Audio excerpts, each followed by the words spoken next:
जय श्री राम। तो सेट 7 चल रहा है हमारा। पार्ट वन में हमने 2 4 तक क्वेश्चन कर दिए। अब पार्ट 2 है। क्वेश्चन नंबर 3 का क्या है?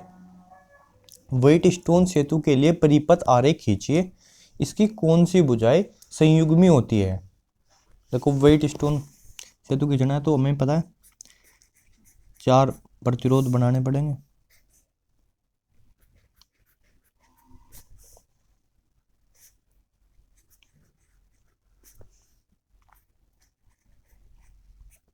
और बीच में जो है हमारा क्या है, गैल्वेनोमीटर है। ठीक है, और इसको जोड़ देते हैं नीचे एक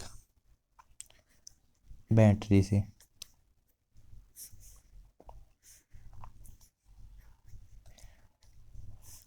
पी क्यू आर एस, ये हो गया इसके प्रतिरोध। ऐसे भुजाओं का नाम दे दूं मैं ए बी सी और डी। तो जी हो गया व्हीट स्टोन सेतु का परिपथ आरेख। ठीक है, अब देख सकते हैं व्हीट स्टोन सेतु का परिपथ आरेख। व्हीट स्टोन सेतु जो है ये संतुलन की अवस्था में कब होगा? जब ये P बटा आर बराबर हो Q बटा एस के। ठीक है, या P बटा Q बराबर हो R बटा एस के। और फिर इसने आगे पूछा था इसमें कि इसकी कौन सी भुजाएं संयुग्मी होती है। तो जो इसकी भुजाएं AC है, AC भुजा देख रहे हो, AC और BD। तो AC व BD संयुग्मी भुजाएं कहलाती है। संयुग्मी भुजाएं कहलाती है। ठीक है, और बाकी जो ये ए बी बी सी है ये क्या होगी? अनुपात भुजाएं, क्योंकि इनका अनुपात लिया जाता है ना P बटा Q बराबर R बटा S, संतुलन अवस्था के लिए।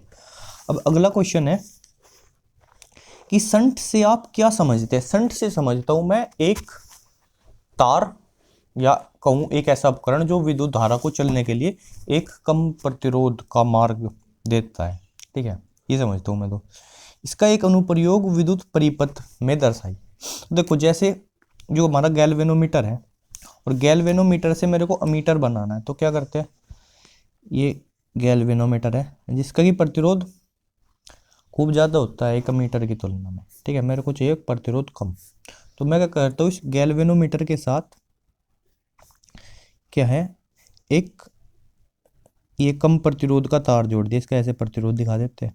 ठीक है, ये क्या हो गया मेरा आर प्रतिरोध का। आर क्या है? अल्प प्रतिरोध का तार जोड़ दिया। ठीक है, तो अब ये मेरा गैल्वेनोमीटर से ये पूरा जो सिस्टम बन गया, ये बन गया मेरा अमीटर। ठीक है, क्या बन गया? अमीटर। तो ये क्या लगा दिया मैंने, ये जो लगाया ना ये संट है। अब देखो, जो धारा जो आ रही थी वो धारा, क्योंकि इधर प्रतिरोध कम है तो क्योंकि मैक्सिमम धारा क्या है, इधर से होके गुजर के चली जाएगी। ठीक है, और कुछ ही धारा होगी जो गैल्वेनोमीटर से गुजरेगी।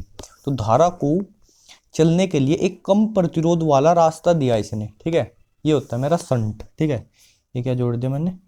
संट जोड़ दिया, संट। ठीक है, तो ये मैंने इसका यूज दिखा दिया वैद्युत परिपथ में। ठीक है जी, ये जी क्या था? ये जी था मेरा गैल्वेनोमीटर, या धारामापी लिख सकते हो। गैल्वेनोमीटर यानी धारामापी, और धारामापी से मीटर, ये भी क्वेश्चन हो गया है। धारामापी से मीटर कैसे बनाते हैं? उसके साथ समांतर क्रम में एक कम प्रतिरोध का तार जोड़कर। अब अगला क्वेश्चन है कि 5 डायोप्टर और 3 डायोप्टर क्षमता वाले 2 लेंस संपर्क में रखे हैं। अच्छा जी, ठीक है, और बताओ आगे। कह रहा लेंस के संयोजन की फोकस दूरी और क्षमता बताओ। देखो, पहले हम क्षमता बता देंगे। एक क्या है, एक तो है प्लस का 5 डायोप्टर और एक है माइनस का 3 डायोप्टर। कुल कोई भी क्षमता होती है P1 प्लस P2। यहाँ पर क्या हो जाएगी? माइनस हो जाएगी 5 माइनस 3 यानी 2 डायोप्टर इसकी कुल क्षमता हो जाएगी। ठीक है, तो संयुक्त क्षमता क्या हो जाएगी? 2 डायोप्टर। अब फोकस दूरी F बराबर 1/P, 1/2। अब क्या है, एक्चुअली में मीटर में है, 1/2 मीटर। अगर सेंटीमीटर में बदलना होगा तो 100/2 सेंटीमीटर यानी 50 सेंटीमीटर। ठीक है, तो ध्यान रखो एफ बराबर 1/p होता है फॉर्मूला जब एफ हम निकाल रहे हो मीटर में, और जब एफ जो है सेंटीमीटर में निकाल रहे हो तो फॉर्मूला हो जाता है 100/p। ठीक है, ये हो गया। अगला है एक धातु का कार्यफलन जो है वो 2 इलेक्ट्रॉन वोल्ट है और इसे 5000 एंगस्ट्रॉम तरंगदैर्घ्य के एक वर्णी प्रकाश से प्रकाशित किया गया है।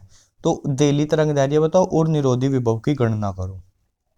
देखो सबसे पहले तो मेरी बात सुनो, हम जो है प्रकाश विद्युत प्रभाव की समीकरण क्या लिखते हैं, एच न्यू बराबर डब्लू प्लस के मैक्स। ठीक है, ये एच न्यू क्या होती है, ये फोटोन की एनर्जी होती है, जितनी एनर्जी का फोटोन हमने डाला है।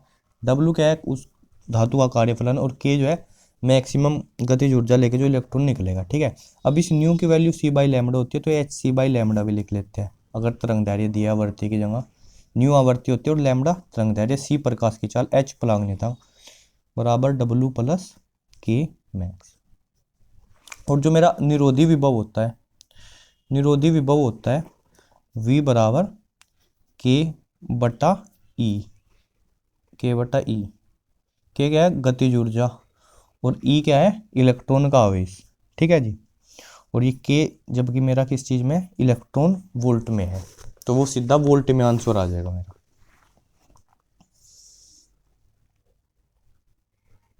एक चीज़ हो रहा है देली तरंगदैर्घ्य। देली तरंगदैर्घ्य क्या है, अगर एक तरंगदैर्घ्य हो लैम्डा नोट जिसके लिए एच सी बटा लैम्डा नोट वो बराबर हो कार्यफलन के डब्लू के, तो इस लैम्डा नोट को हम क्या बोलते हैं, देली तरंगदैर्घ्य। प्रकाश विद्युत प्रभाव हम पिछले सेटों में भी बहुत ज़्यादा समझा चुके हैं। ठीक है, तो मेक श्योर आपने वो देखे हो।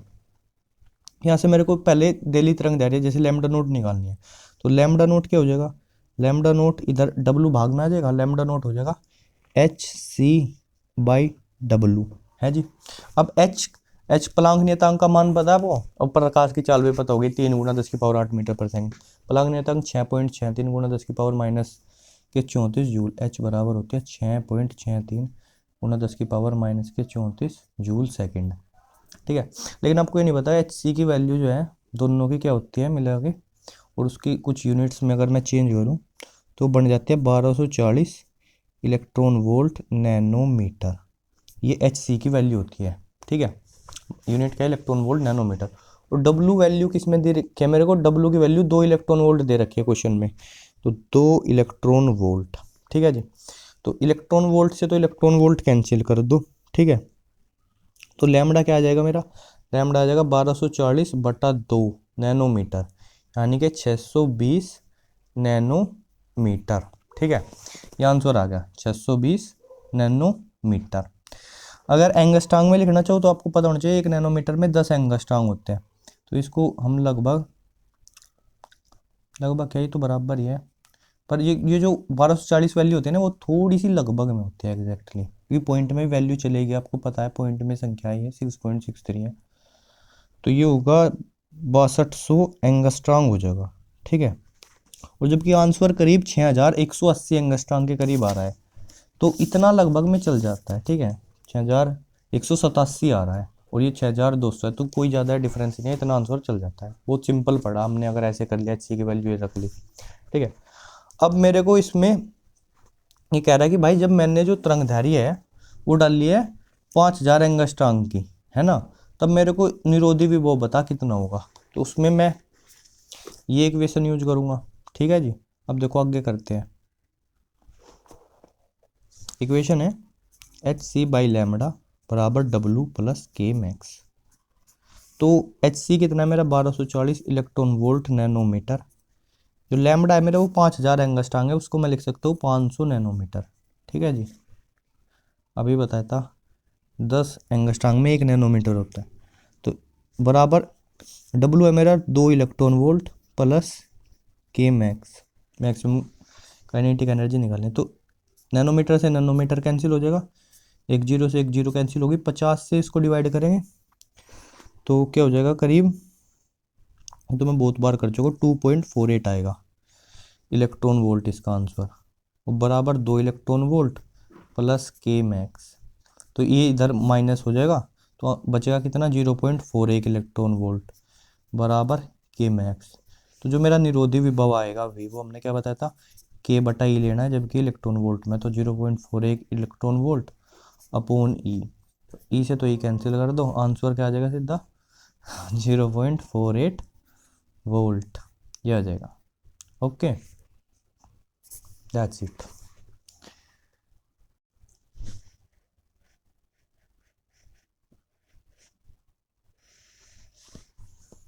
देखो अगले क्वेश्चन में क्या कह रहा है, अगर अभिनत तथा पश्च अभिनत वाले पीएन संधि डायोड के लक्षणों की तुलना कीजिए। ठीक है, तो देखो शॉर्ट में लिख के बताते हैं। इधर मान लिया हमने लिख लिया अग्र अभिनत, अग्र अभिनत, अभिनत, ठीक है, और इधर क्या है पश्च अभिनत। देखो पहले तो बताओ होते क्या है अगर अभिनत पश्च अभिनत।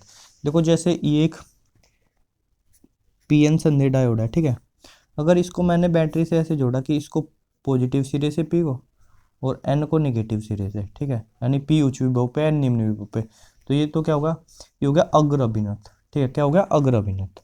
लेकिन अगर मैंने इस चीज़ का उल्टा कर दिया, इसको नेगेटिव सिरे से जोड़ दिया पी को और एन को जोड़ दिया पॉजिटिव सिरे से, तो इसको बोलते हैं हम उत्क्रम अभिनत या पश्च अभिनत। ठीक है, ये क्या है, ये अग्र और ये क्या है पश्च।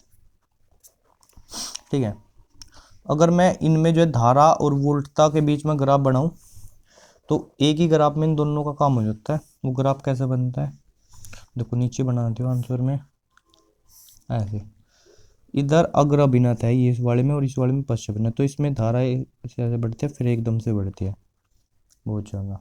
ठीक है, और इसमें क्या होती है, तो धारा बहुत ही कम वैल्यू रहती है, लगभग कांस्टेंट रहती है। ठीक है, फिर एकदम से जब एलोवेंस भंजन होता है तो बहुत ज़्यादा धारा बहती है। ठीक है, इधर आई है, इधर भी आई है, इधर वी है, इधर भी वी है। ठीक है, क्योंकि ये जो विभवांतर है वो इसके अपोजिट है, बदल दिया ना। देखो अगर इधर प्लस था इधर माइनस कर दिया, तो अगर ये वी है तो ये माइनस वी है, और अगर इसमें धारा की दिशा ये होगी तो इसमें धारा की दिशा ये होगी, उल्टी होगी, इसलिए ऊपर ये आई है तो ये माइनस आई है। ठीक है, तो देखो अगर अभिनत में क्या होती है, धारा अधिक होती है, धारा जो होती है लगभग 10 मिली एम्पियर की कोटि की होती है। ठीक है, और पश्च अभिनत में जो धारा होती है मतलब वो क्या होती है माइक्रो एम्पियर में होती है। ठीक है, माइक्रो एम्पियर जैसे लगभग 50 micro ampere, 60 micro ampere, 100 micro ampere. देखो माइक्रो का मैं बता दूं, माइक्रो का मतलब होता है 10 की पावर -6। ठीक है, यानी 1 का 10 लाख हिस्सा, और मिली का मतलब होता है 10 की पावर -3, यानी 1 का 1000 हिस्सा, उसको मिली बोलते हैं। दूसरी चीज इसमें जो प्रतिरोध होता है, प्रतिरोध कम होता है इसमें अग्र अभिनत में। ठीक है, प्रतिरोध कम, और इसमें प्रतिरोध क्या होता है, प्रतिरोध इसमें अधिक होता है। आदर्श रूप से तो अनंत होता है, मतलब आदर्श ले अगर पश्च अभिनत में तो धारा जानी ही नहीं चाहिए, आई बराबर 0 होना चाहिए, और इसमें आदर्श रूप से 0 होना चाहिए, पर आदर्श तो कुछ नहीं होता।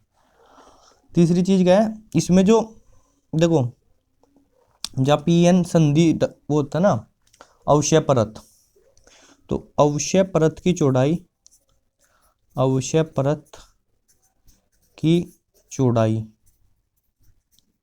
इसमें क्या हो जाती है, कम हो जाती है, कम हो जाती है, और इसमें बस उल्टा है, यानी वो अधिक हो जाएगी।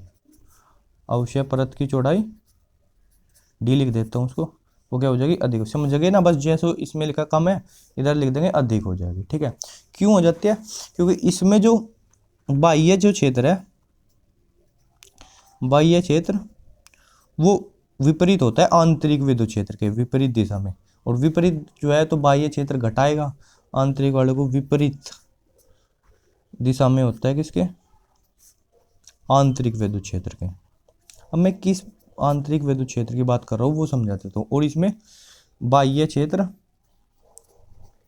व आंतरिक क्षेत्र समान दिशा में होते हैं, समान दिशा। क्यों, देखो देखो जैसे ये इधर पी क्षेत्र है, इसमें क्या है मोस्टली होल्स है, और पीएन संधि में इधर ये एन क्षेत्र है, इसमें क्या है मोस्टली ये इलेक्ट्रॉन्स है, और बीच में बनती है अवक्षय परत, ठीक है। इधर पॉजिटिव आवेश, इधर निगेटिव आवेश, और ये होता है विद्युत क्षेत्र, ठीक है। अब जब मैं P को पॉजिटिव से मिलाऊंगा N को निगेटिव से, तो बाह्य विद्युत क्षेत्र इस दिशा में होगा, ठीक है। ये इधर ये इंटरनल विद्युत क्षेत्र आई और ये है एक्सटर्नल विद्युत क्षेत्र, ठीक है, जो सेल का है। तो ये क्या होगा, इसके विपरीत दिशा में होगा, तो ये अवक्षय परत को पतली कर देगा, ठीक है। जबकि जब उत्क्रम अभिनत में होगा तो विद्युत क्षेत्र की भी यही दिशा होगी, बाह्य विद्युत क्षेत्र की, और इसकी भी, तो वे समान दिशा में होगा। तो अगर ये 3 पॉइंट मैन है इसमें धारा जो है, हाँ, इसमें जो धारा होती है वो मुख्य जो आवेशवाहक है, मुख्य आवेशवाहक, मेजॉरिटी जिसको बोलते हैं, मेजर, ये शायद और कुछ नाम है मुख्य की जगह, इंग्लिश में तो मेजोरिटी बोलते हैं, जो मेजोरिटी चार्ज कैरियर्स होते हैं उनकी वजह से। और इसमें जो करंट ये होता है, क्योंकि ये बहुत कम है ना, तो किसकी वजह से है ये माइनॉरिटी चार्ज कैरियर्स की वजह से है, माइनॉरिटी चार्ज कैरियर्स। तो ऐसे 2-3 पॉइंट बना के लिख दोगे ना, 2 नंबर का क्वेश्चन है तो बहुत है, ठीक है। बाद में चाहो तो ये कर्व भी बना सकते हो, ठीक है।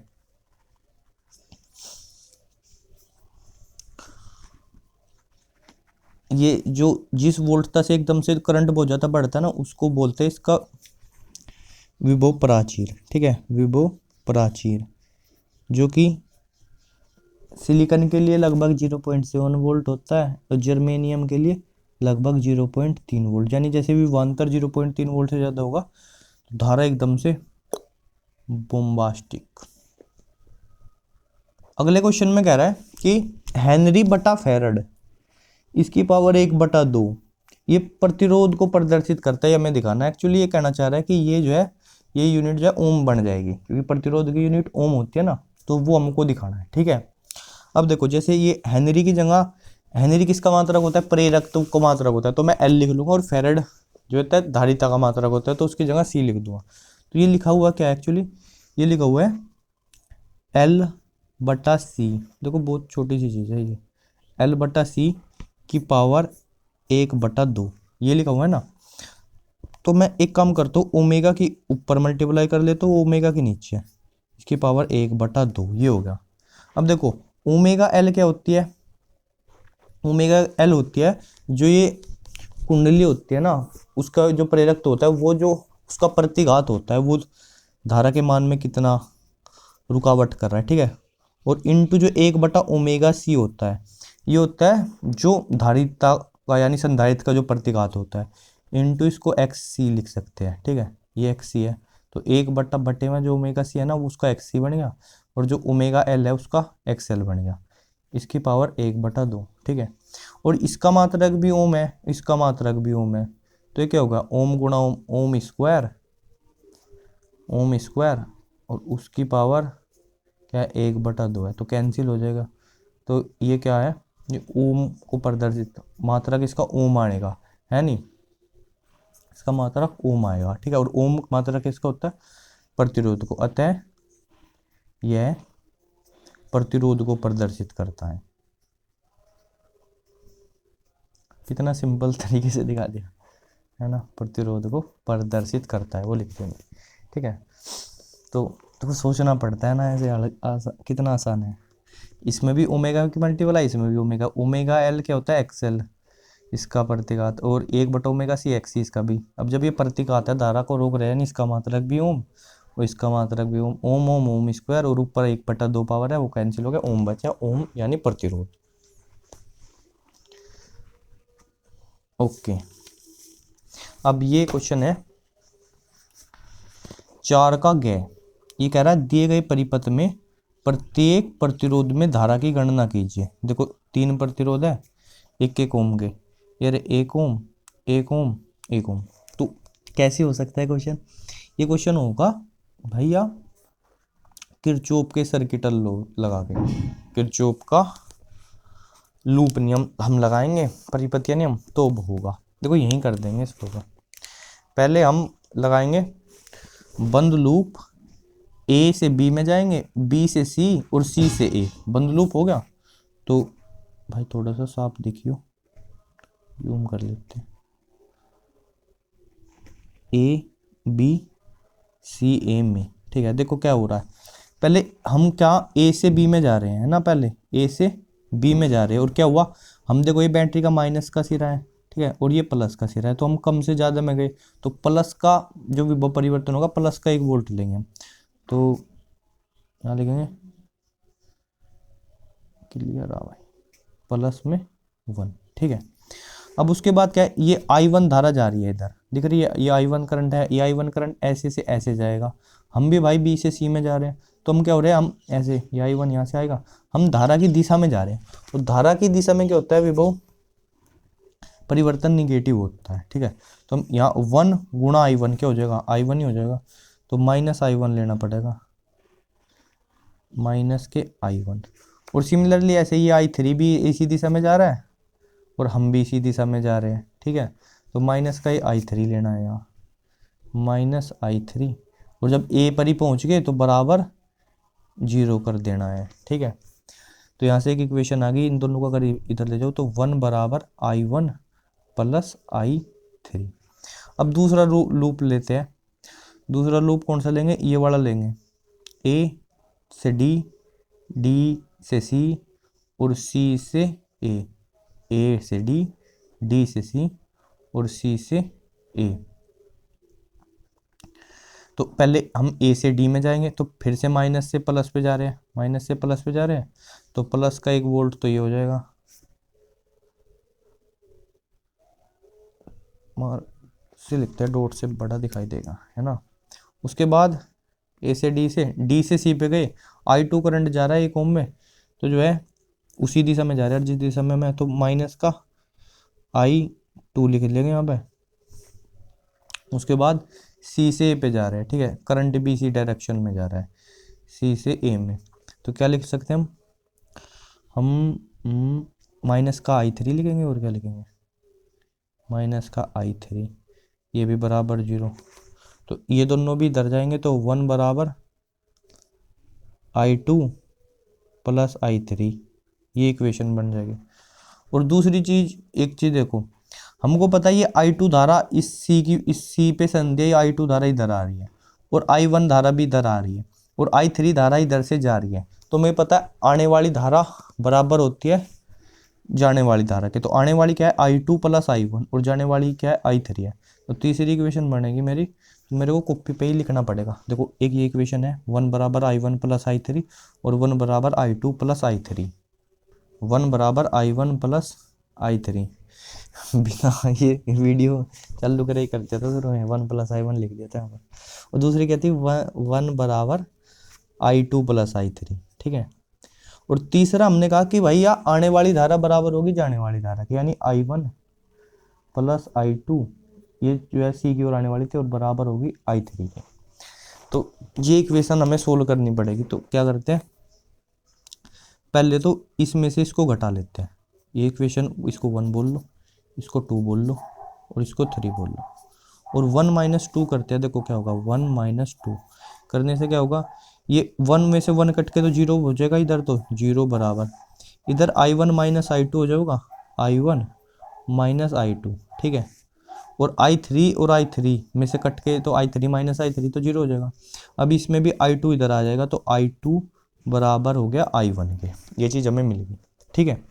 और तो इधर मैं इस चीज़ को लिखूँ, I2 की जगह I1 लिख दूँ, तो ये क्या हो जाएगा, ये हो जाएगा I1, और I2 की जगह भी I1 ही लिख दूँ, तो हो जाएगा 2I1, यानी 2I1 बराबर I3 के, ठीक है। यानी जो I3 है उसकी जगह मैं 2I1 कर सकता हूँ, तो जो यहाँ I3 है उसकी जगह 2I1 कर दो, तो 1 बराबर I1 प्लस 2I1, ये I3 है ना, इसकी जगह क्या लिख दिया, 2I1 लिख दिया, तो 3I1 हो जाएगा। तो 1 बराबर I1 और 2I1 कितना हो जाएगा, 3I1 हो जाएगा, यानी I1 निकालना है, I1 क्या आ गया, 1/3 एम्पियर हो गया, 1/3 एम्पियर, ठीक है। अब I2 भी I1 के बराबर है, तो I2 बराबर भी क्या हो जाएगा, 1/3 एम्पियर हो जाएगा, और जो I3 है वो I2 का डबल है, तो I3 कितना आ जाएगा, दिख रहा है ना, I3 डबल I1 का, तो I1 क्या आ जाएगा, I3 बराबर 2 × 1/3, यानी कि 2/3 एम्पियर, ये आ गया I3। तो जिस प्रतिरोध में I1 आ रहा है उसमें कितना करंट आ रहा है, इसमें ये करंट आ रहा है 1/3 एम्पियर, या I2 आ रहा है इसमें भी 1/3 एम्पियर, और इधर करंट कितना 2/3। ठीक है, I1 की वैल्यू 1/3, इसकी 1/3, इसकी 2/3। अब अगले क्वेश्चन में कह रहा है कि अपमिश्रित अर्धचालक क्या होते हैं। ठीक है भाई, हमसे पूछ रहा है कि मेरे को बताओ कि अपमिश्रित अर्धचालक क्या होते हैं, और अर्धचालक के चालकता पर पहली चीज है अपमिश्रण, अपमिश्रण लिख रहा है ना, अपमिश्रण। और दूसरा कह रहा है तथा ताप के प्रभाव को स्पष्ट कीजिए। ठीक है, तो देखो अपमिश्रित अर्धचालक क्या होते हैं, पहले उस चीज की बात करते हैं। देखो, अगर हम जो अर्धचालक है,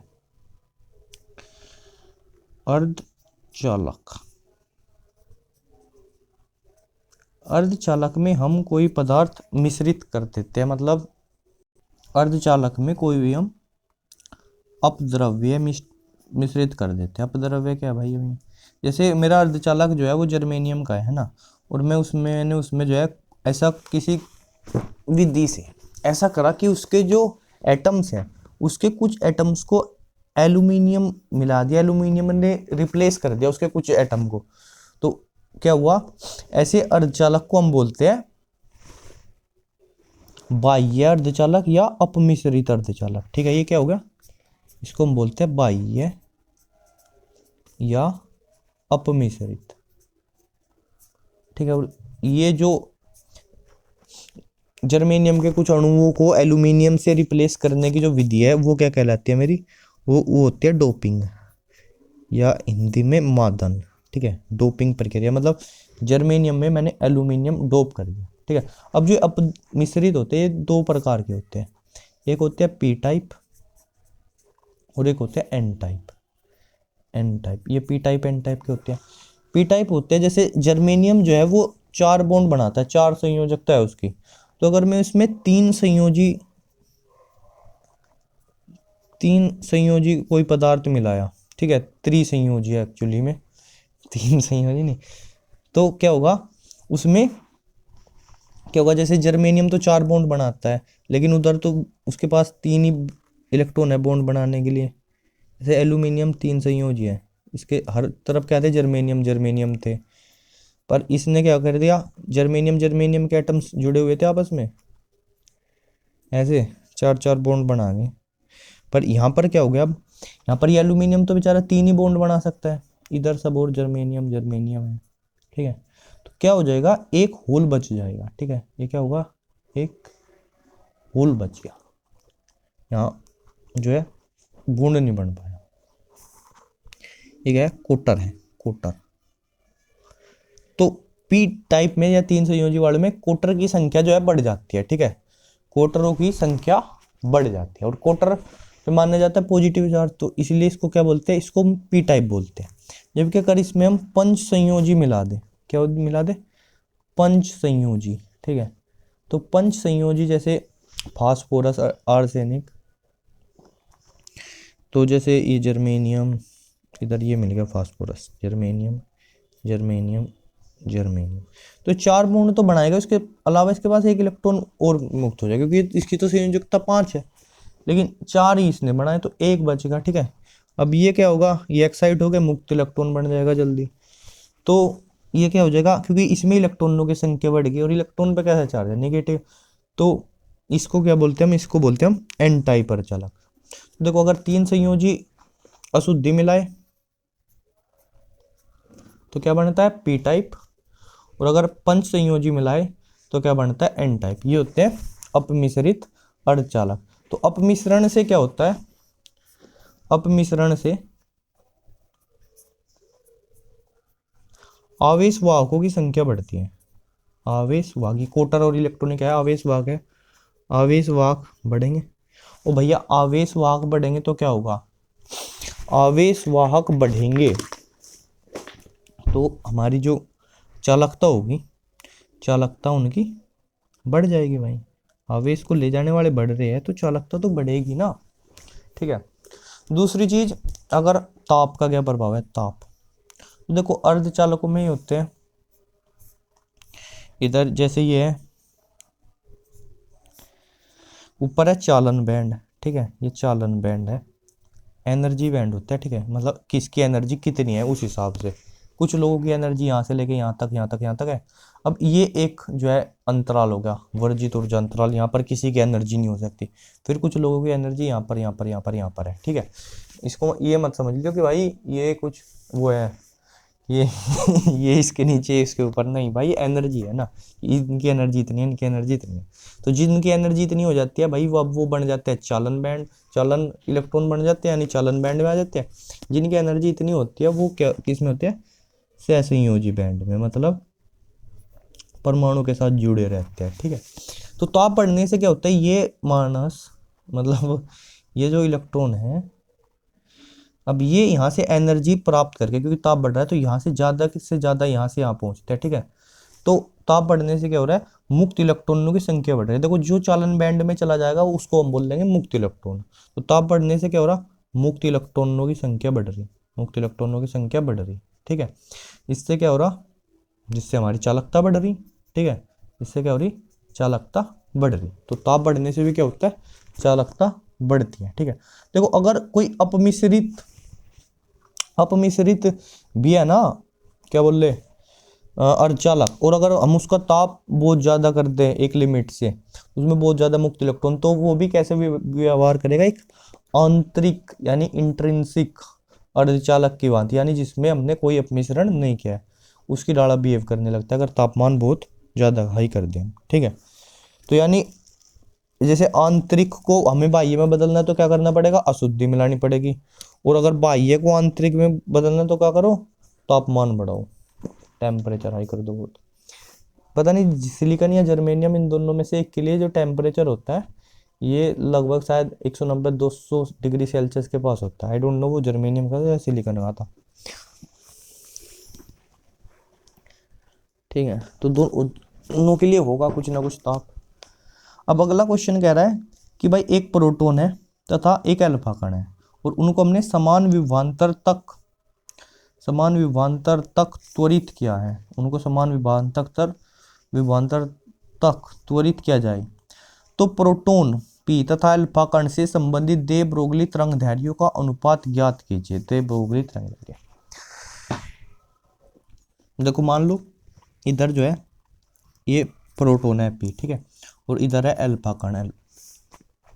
अब देखो इसका भी विभवांतर कितना है, वी है, इसका भी विभवांतर है वी, और गतिज ऊर्जा पता है किसी को, गतिज ऊर्जा के का वी से क्या रिलेशन है बेटा, सुनो, गतिज ऊर्जा के होती है आवेश क्यों गुणा विभवांतर वी, ठीक है।